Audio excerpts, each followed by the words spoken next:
একটা কস্টিউম হিসেবে ইউজ করা হয়। আর এই প্রোডাক্টটি ইউজ করা হয় যখন আপনি রাফ সেক্স করবেন।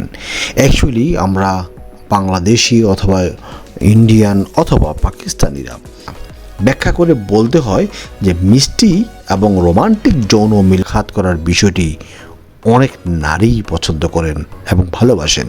ক্ষেত্রে পরিমিত কামড় নারীরা উপভোগ করেন। রাফ সেক্স যেমন তার দুটি হাত ধরে রাখুন।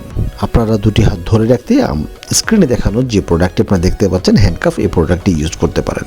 নানা ধরনের কস্টিউম রয়েছে, সেক্স কস্টিউম রয়েছে, এই কস্টিউমগুলো আপনারা ইউজ করতে পারেন। তারপর ইচ্ছে মতো আদর করুন। যৌনমিলনের সময় এমনও হতে পারে যেমন সেটি বুঝিয়ে দেওয়ার যে উপভোগ্যতা, সেটি নিয়ে আবার আপনাদের সামনে কথা হবে। সে পর্যন্ত সবাই ভালো থাকুন, সুস্থ থাকুন। আল্লাহ হাফেজ।